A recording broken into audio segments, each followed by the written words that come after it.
Hello friends, welcome back to another episode. In today's episode, I'm going to be sharing this 1940s teacher secretary desk transformation. Make sure you have your coffee for this one and get comfy because there was a lot that went into this project and so much went wrong just to make it right. So let's get started. My name is Katarina, and I live in a small town in beautiful northern Alberta. I restore and refinish furniture, both for myself and for clients. Welcome to my shop. So right off the bat, I actually thought this project would be fairly simple. A straightforward strip, stain, top coat, and move on. That was certainly not the case though, as I discovered whatever was underneath this top coat and this stain color was nothing I'd ever dealt with before. Once I stripped everything back, I started noticing these weird spots all over the top piece, and I had no idea what they were. The texture was not like a wood filler. It almost felt like a rubber, but I wasn't 100% sure. So once I had cleaned everything with mineral spirits and let it dry, I was able to start digging out whatever compound this was, while simultaneously speaking with the client to figure out what our next steps would be. I know how much she wanted to have a stained top on this piece. She actually wanted the whole piece to be stained. But later on, you'll discover that that just simply was not possible to have everything be stained due to its history. So knowing that this was something unexpected, we decided that the next best thing would be for me to backfill all of these areas of concern with some new wood filler, sand that back, and then apply a brand new veneer on top in a red oak. So that way when I go to stain it, we know it's 100% going to be beautiful and perfect without any issues moving forward in the future. When I sent the client pictures of what I had discovered, she was so shocked. She had no idea that that was underneath the brown stain, and I didn't either. So neither of us were prepared for having to pivot. But at the end, you'll see that this was the best decision that we could have done with this desk, to try to color match the discrepancies in the discolored areas. It would have been a lot of painstaking work and hours that I just didn't have and I knew would just not be 100% for this piece. So once I measured for the new veneer panels, I then treated the top and all the rest of the pieces with a woodworm treatment, as I did notice that there were some small holes everywhere on this piece, which is indicative of some kind of wood boring insect. Now, whether or not it's active or not, I can't be sure, but I can be proactive in making sure that I prevent any type of issues in the future.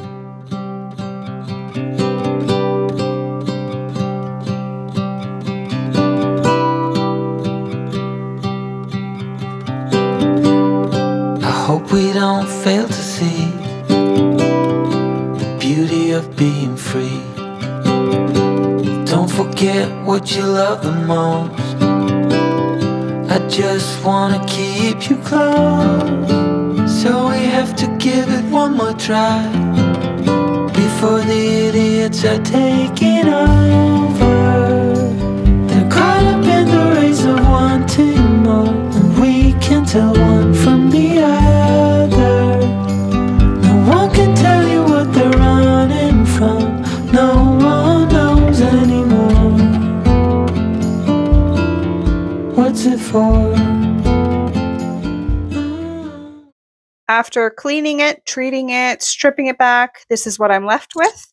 So now it's time to get started on repairing everything and then putting it all back together.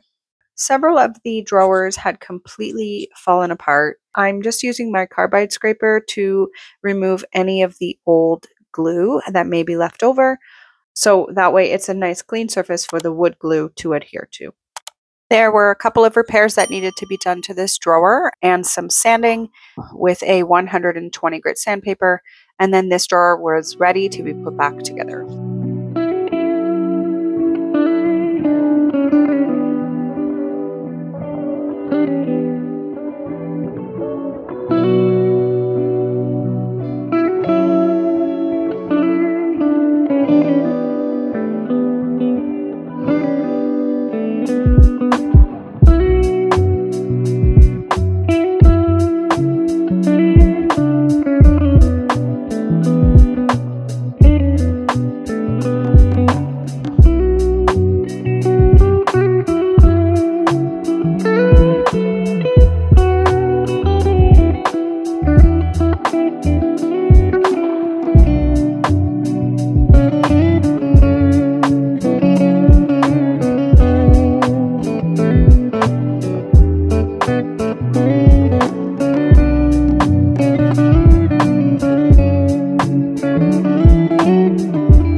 I have worked on a lot of projects, and every project presents its own challenge for me, but this one actually stumped me.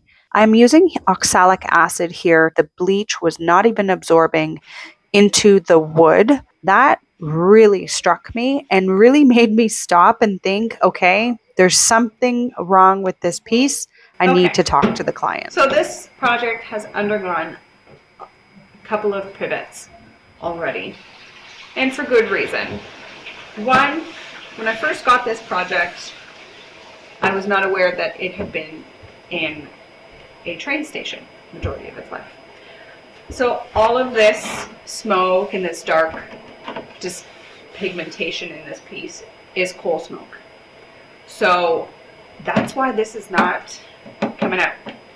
I have used a 40 grit, I have used a 60 grit, I have used an 80 grit, I have stripped it twice with 2 different strippers. I have tried bleaching the drawer fronts. Some of them are not even absorbing the bleach because this is so deeply penetrated into the wood with the smoke.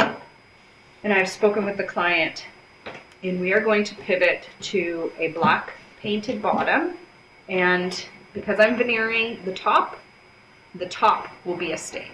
So it's going to be a paint and a stain combination for this piece. Not the first direction we wanted to go, but I do love a paint and stain combination. It is beautiful. And regardless, this piece will look beautiful at the end. I want to share with you the hardware that the client chose. Is this for everybody? No. Does she love it? Yes. I think it's super cool. I think it's going to be gorgeous against the black. I'm going to buff up these brass pieces here and make sure those are shiny and match. And the whole piece is going to look beautiful at the end. Such is life when we have things that don't go our way sometimes. We just have to learn to adapt and pivot. So let's keep working.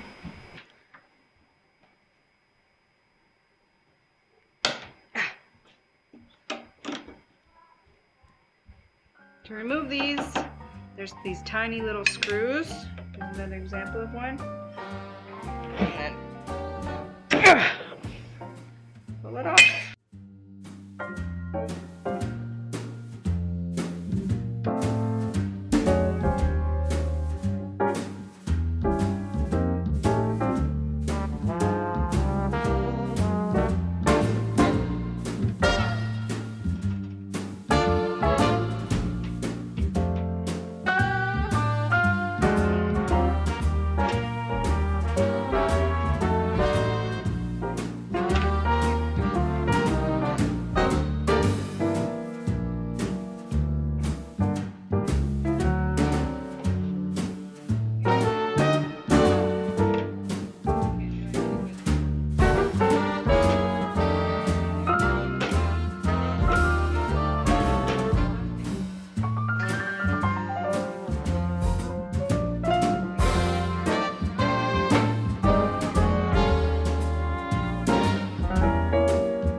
shop. It is veneer day.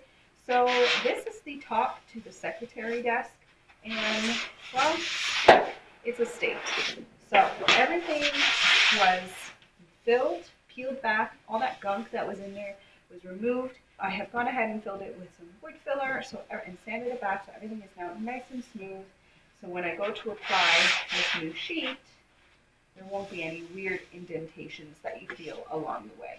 So what I'm doing here is, before I glue it down, the veneer panel that I'm working with is not wide enough.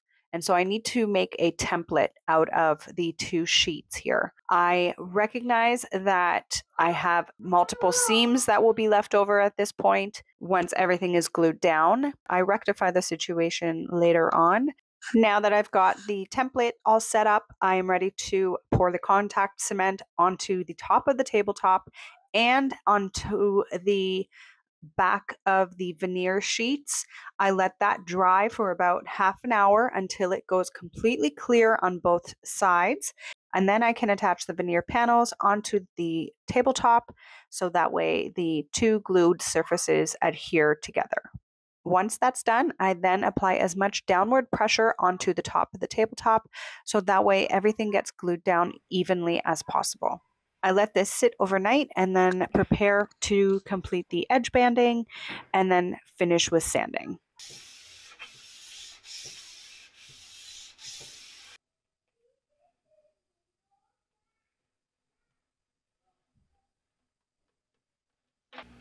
Okay, so I did a couple of color swatches for the client so we could figure out what colors she really liked. She wanted to do a lighter top on this piece, so I gave her some swatches. This is English chestnut, colonial maple, and early American in the middle, in the far left here. And then here, the other is Fruitwood, and this is gunstock.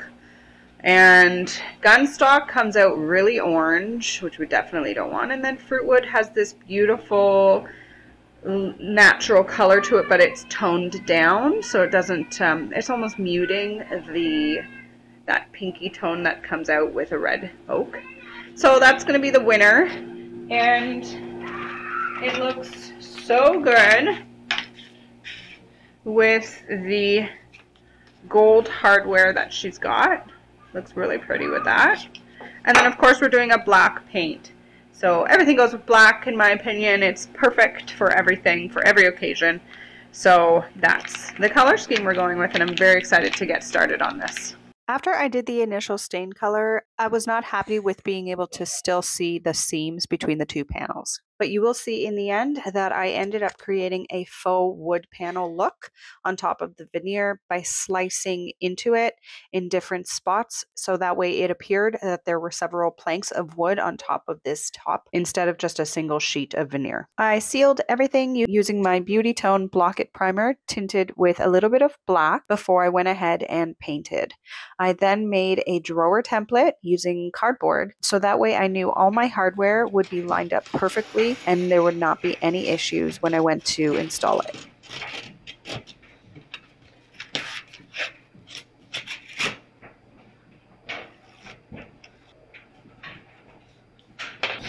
So I do have a template that I could use, but unfortunately it doesn't actually match the hardware holes, so it doesn't line up. So what I'm doing here is I'm just finding my center point and just going to line up the piece in the center of this, so that way everything is nice and square and even, and I can take this template and use it on the other pieces. Then draw my center line from there to there.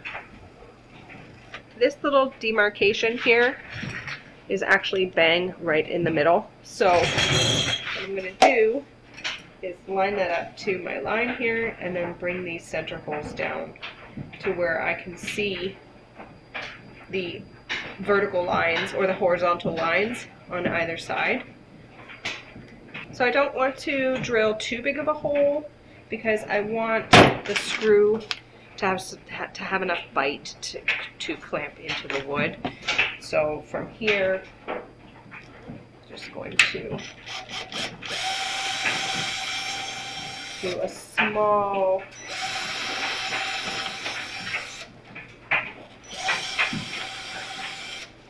I don't want to go all the way through the wood. There we go. I'm doing the holes for the hardware before I do my top coats with paint because I want to make sure that I don't chip my paint.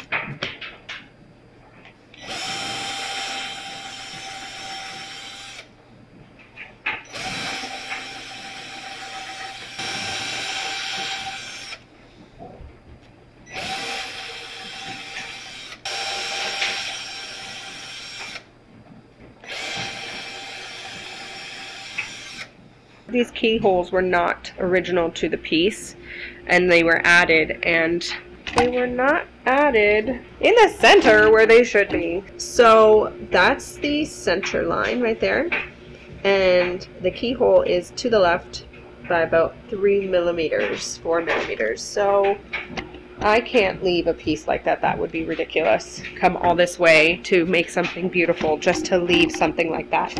That would literally drive me nuts. And it would be completely inappropriate to send that back to the client and say, yeah, well, I didn't want to tell you because it would be more work for me. So we don't roll that way here in my shop. So what's going to happen now is I am going to chisel out a new spot for the keyhole to live, and then I will backfill my repairs and all the rest of this with some wood putty here, some plastic wood, and then I will come back, do any repairs that I need to here on the front with some epoxy, paste over that with some more wood filler or quick wood, and then I can proceed with painting.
Thank you all for watching another episode. I'm so grateful to all of you for being so patient with me while I worked through all of the ups and downs of this project while trying to tackle the craziness that is my everyday life.